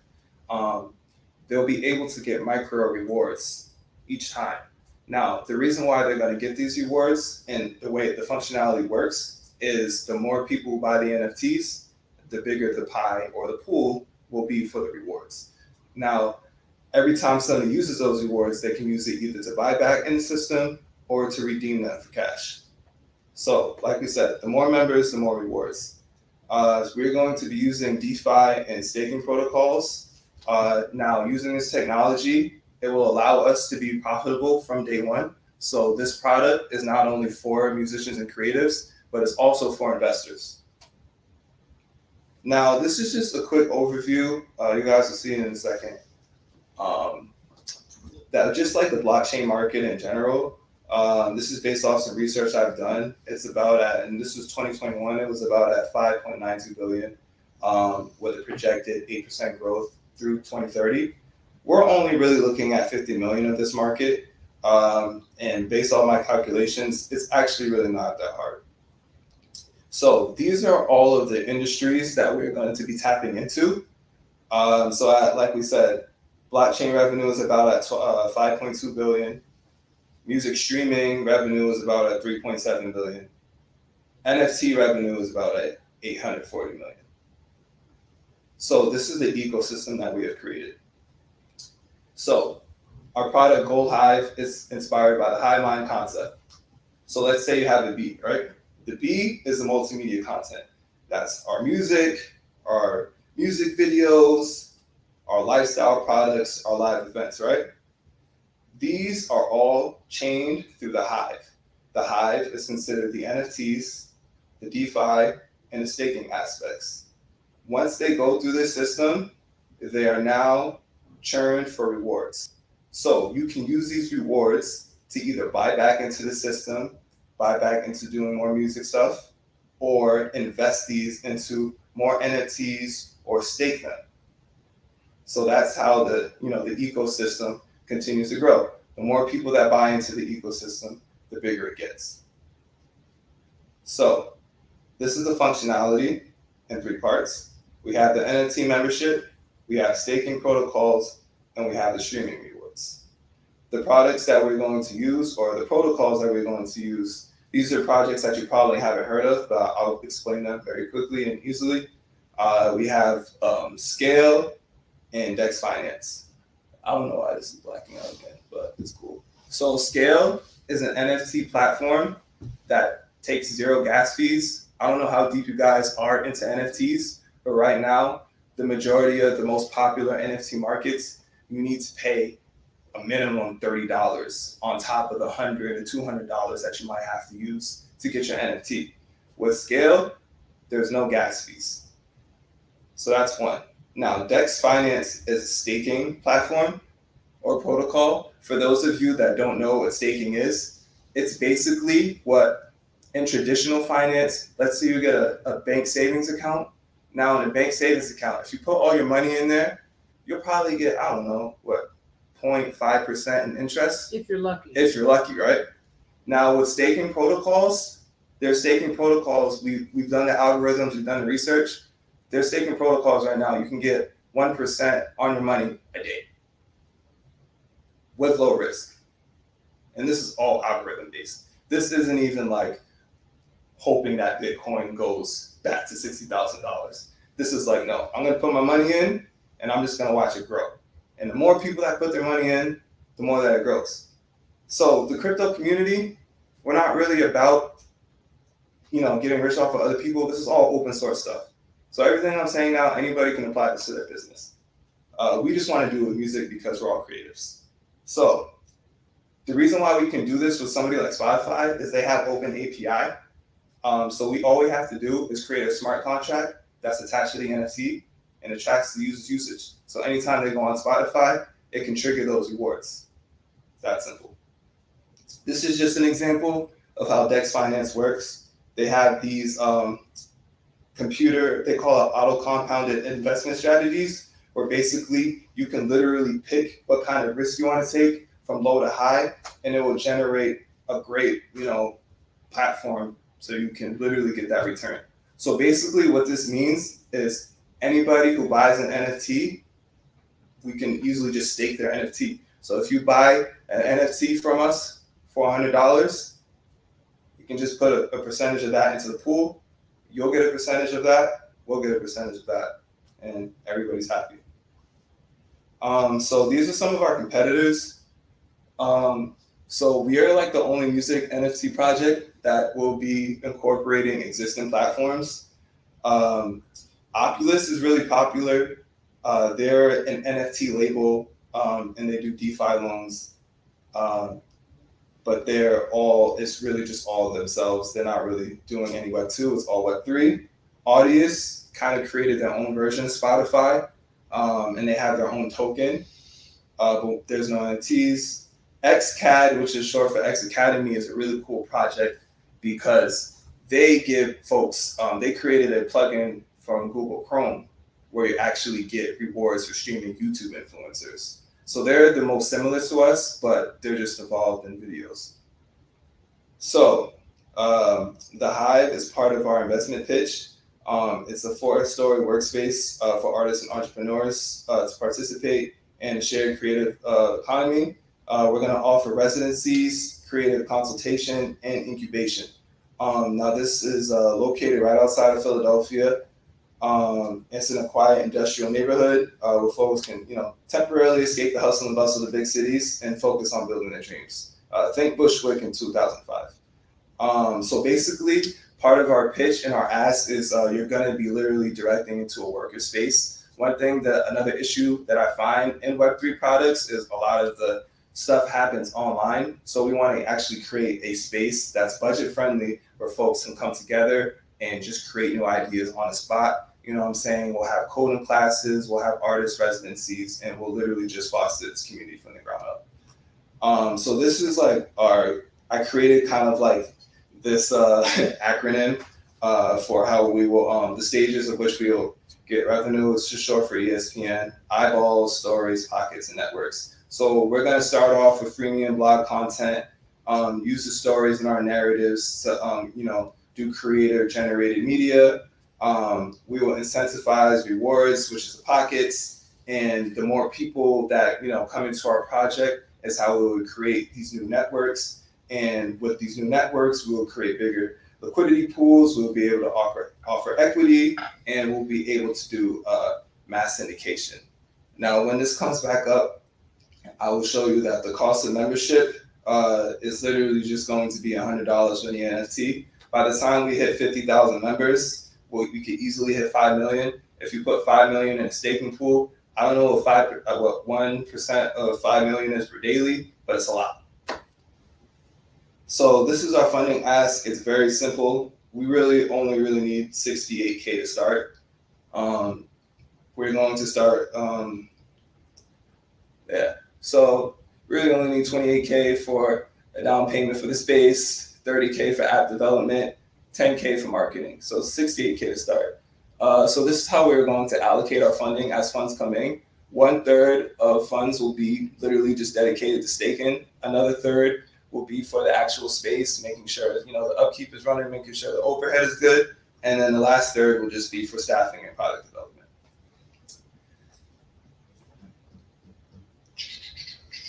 Roadmap. So, Q3, fundraise and stake. As we are getting funding, like I said, 1/3 of all of our funds are going to be immediately staked. So we'll start being profitable from day one. We're also going to do an NFT pre-sale to get the sale started as well and acquire our space. Q4, we are going to build out our MVP to completion, and we will launch our first residency in our space. Q1 2023, we will have our platform beta launch, and we will start our our NFT membership sale. By Q3 2023, we project to reach at least 10,000 members, and at this point, start identifying mainstream partnerships so we can scale. This is our team. It's really just 2 people right now. It's myself. I'm the founder. I'm the CEO. I have experience in the industry, and I am a crypto investor and NFT trader. And I also have experience with gamified rewards platforms. My first startup was working with a B Corp, and we would literally partner with sustainable businesses. And every time folks would buy sustainable products, they would get rewards points, which they could either use to buy more products or redeem for actual cash. So we were pretty much doing crypto before crypto was crypto. And my CTO is Akash. He's a blockchain and NFT developer. He manages a team of 6 developers. And this hive in the center, it represents all of the creatives and entrepreneurs that we will come across because, like I said, this is an open source platform project. It's bigger than any 2 of us. Anybody can come in or out of this project, invest, divest, or just contribute, a person or resource. It's all open source. So yeah, that's pretty much it. The last slide is just a thank you. And with the QR codes, if you ever want to invest today, it will go straight into our staking pool. That's my email, that's my website, that's my phone number. Thank you. Yeah. So essentially, you buy a $100 NFT, Mm-hmm. right? And then those users end up, you're counting on them buying more NFTs each month, right? Essentially. Yeah. Well, so basically, the NFT is just the first NFT is just a membership. So like I could go back to the second or the third slide. It's an ecosystem. So once you buy the first NFT, you'll get rewards. So that's what's going to keep people coming back because they're going to get the rewards, and you can use the rewards to either interact with more of the content in the marketplace or to buy more NFTs because it's open source. So everybody is always going to have an NFT at any time. Yeah. We're literally just the membership is just like the start. What do you mean by interact with the content? What does that mean? So let's say that you are an artist, right? Mm-hmm. So you would also buy a membership to our platform. And anytime that I'm sorry, I just blanked. Can you ask the question one more time? Yeah, sure. So, I was gonna actually the broader question was just like I'm having a little trouble understanding the user experience. So I am a non-creative. Yeah. I hear about the project. Mm-hmm. I buy an NFT to get access to what? Okay. So I'm glad you asked this question because us people who are in the tech all day, we often overlook the simpler details.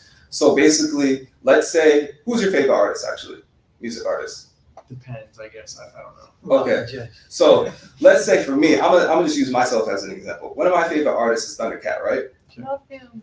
I love Thundercat. Song He made me want to play the bass and sing. I can't play the bass though. Mhm. So I'm just gonna start with Spotify right now. So they have this functionality for super fans because they track all of our data. If I'm a super fan for Thundercat, they're gonna be like, hey, Thundercat is gonna be in LA. Buy a ticket, right? So all this really is a product for super fans. So instead of Spotify emailing me saying, hey, Thundercat's gonna be in LA, buy a ticket, they're gonna say, hey, Thundercat's now on Gold Hive. Every time you listen to Thundercat, get rewards. It's that simple. It's a simple loyalty program. Every time, sorry, I just want to make sure I understand. Mm-hmm. So I buy an NFT, and now every time I listen to a Gold Hive artist, Yeah, I get rewards. yeah. It's not designed to make you rich at all. It's just designed to. It's a super fan product. It's the same way you go to Macy's. I mean, Drake just launched a loyalty program today. Super fans buy into loyalty programs because they love the artist. It's like the experience of, that's why it's the hive mind concept. You know what I'm saying? Like you do it because you love the artist. And so I get, so let's say there's 10 Gold Hive artists, Mhm. right? And so I am going to get rewards on my NFT. The more people who have NFTs listen to Gold Hive artists. And then with those NFTs and the rewards, I can do what? So with the NFTs, you can either put them in a staking pool, Okay. so they can grow. You can trade the NFT. You can sell the NFT, or you can just hold it. Got it. Okay. And so this is all about So my incentive to buy the NFT originally, right, is this idea of it's security here, right? We're talking about it basically increasing in value over time and us getting that. Okay. So there's security separate issues which we can be dealt with, I guess, separately. But okay. And so then what else can I do with the NFT? You said that what else am I getting other than the increase of its own value? Is there because a lot of loyalty programs, right? Like I can get access to, you have all the live events, right? So is there a certain amount of NFTs or whatever that I need in order to access certain events, or what's the? No, the NFT is just the membership itself. That's how it's going to start. And this is a product that's built to scale. So the membership is just the beginning. As we grow, you can use the NFT to do anything. You know what I'm saying? You can attach the NFT to do anything. Mm-hmm.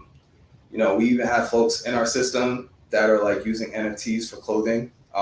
They're actually making they're making physical NFTs where it's you buy a piece of clothing and then the NFT is a tag that's literally on the back of your shirt. You tag that, and then anytime, let's say it's what most people are doing, they're doing with high end, secondhand, let's say it's a thrifted Gucci shirt. You know what I'm saying?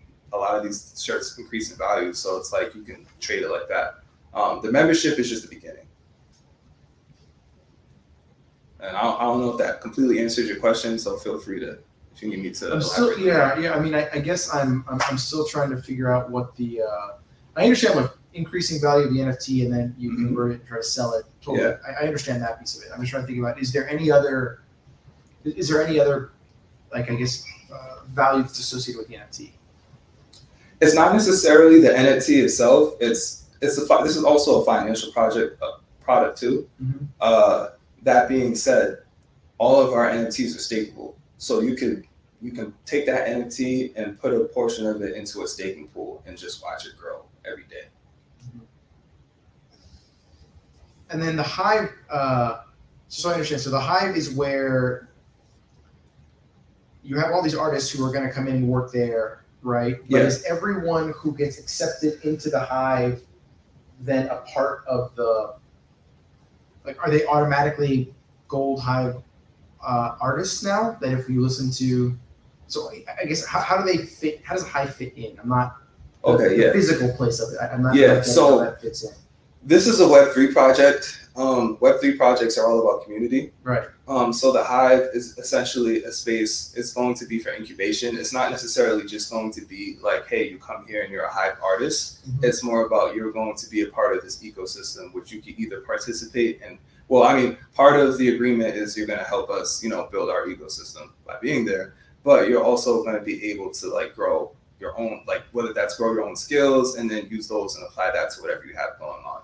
So that being said, the whole concept of like the Spotify rewards, this is going to be that part of the product is going to be for independent and mainstream artists. We're going to start it with a very small amount of artists because we have to pilot it to make sure that enough rewards are being generated so that it makes sense. Like I said, that part of the aspect isn't necessarily a part where we're trying to get rich off of. It's literally just to incentivize people to buy in to the system, because the real part of this product is showing that you can create a product that is based off of community and it can be profitable and sustainable for anybody that jumps in and out.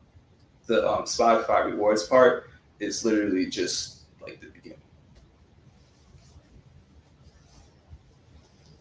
And the company is getting, so like, because part of the ask, right, is a large portion of it, right, is essentially going to funding the location.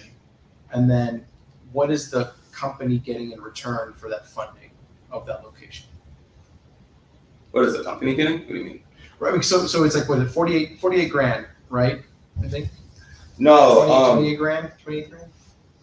Yeah, 28 for the space, 30K for the app development, and then 10K for marketing. Right, and that space is going to be used by incubating artists. Yeah. Right, and so what's the return on that? Right, you see what I'm saying? Like, why do it? Right, what's the company getting out of it? I think everybody needs space. Space is the place, as Sun Ra would say. But space is the difference between like ideas need spaces to grow. Mhm. Every good project needs it needs a home. And in the Web3 space, what's really popular are hackathons. You know what I'm saying? It's kind of like a bunch of developers, they all come together and they just camp out for 3 days. And a bunch of crypto projects, they'll put up like $500,000 in bounties just to see people build. Yeah. So that's why space is important. In college, I went to an art school, and 1/3 of the kids were homeless, so they would sleep in the school. But those kids that would sleep in the school, we'd be making the dopest shit out of everybody because they lived there. You know what I'm saying? They lived and breathed everything that they did. Any artist will tell you space is more important than anything. They have, like, the majority of artists, they'll give up money if they have the space to create. They'll do it for free if they have the space, because they know the space is what's going to make them the money. Yeah, I guess my only comment is to make sure that you want to tie that back to like what because you're asking the investor to invest, right? To put in cash. And so like from their perspective, I'm like, great, I totally understand that. I understand how it helps them. Yeah. How does it help my investment grow? Right here we have the way everything is allocated. So it's like everything is feeding off of each other. You know what I'm saying?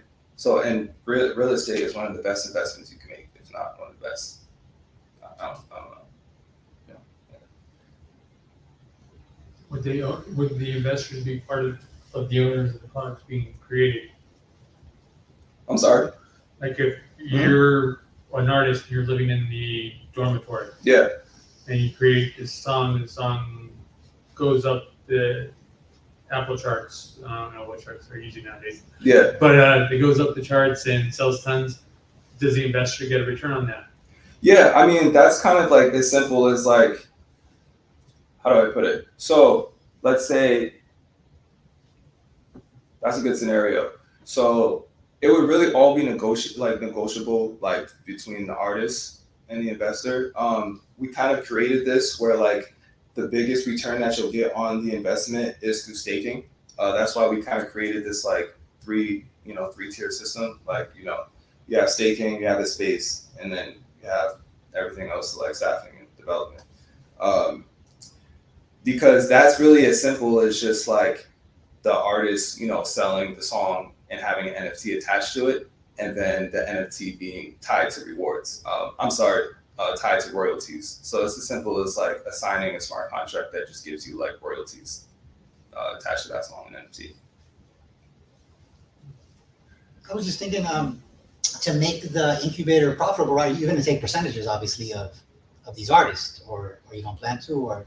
I mean, there's a lot of different ways we can make the incubators, profitable. We could like, you know, at first we're going to start off with the residencies. You know, we're going to give grants, but you know, in the future, you might just. Because one of them might make a catchy song, you know, for example, and that might pay you for a couple of years. Yeah, no, for that's sure. the truth. Yeah, for You sure. know, so that's what I'm saying. You take a percentage, Yeah. and you incubate, and say, hey, this is the price to play if you want to live, you know, here. Yeah, and I mean, we picked a location, like the entire space. It only costs $140,000. Yeah. Like most of us are used to working in like markets where the real estate is $1 million minimum. Yeah. So like, it's really gonna pay itself.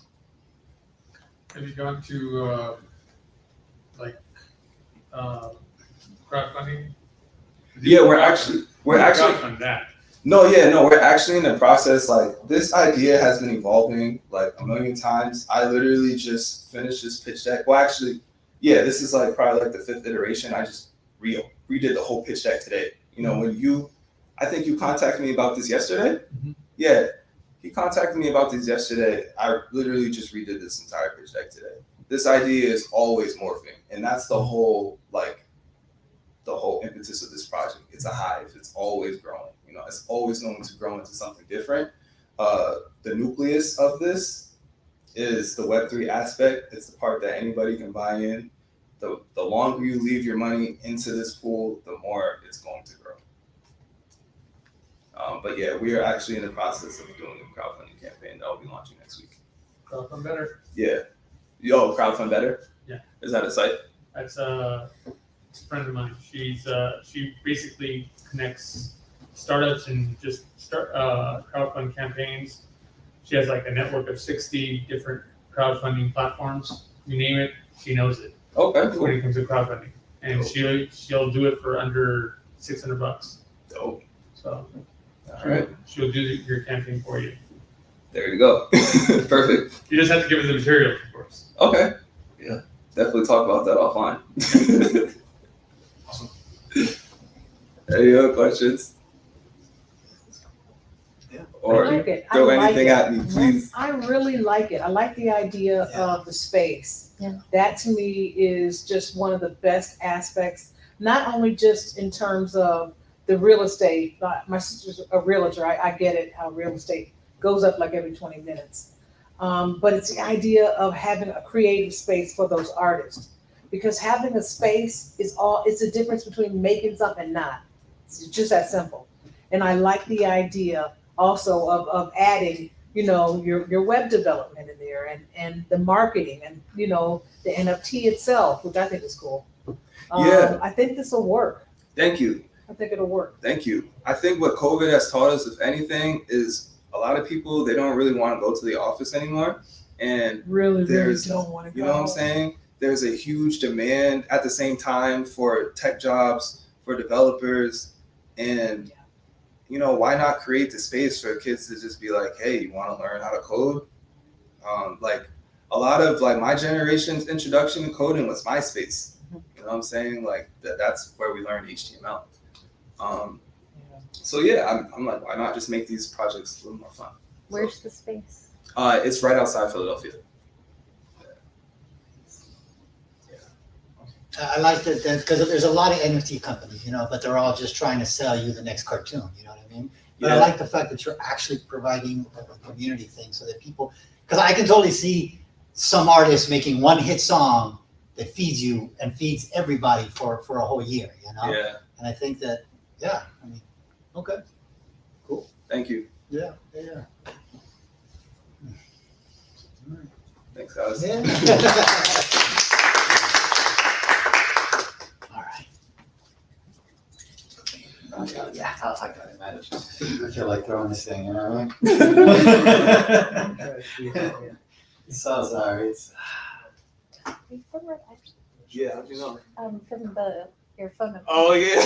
I grew up in Rhode Island. Really? Yeah. No, And the it's live like far stream. away from there. from Barrington? Yeah.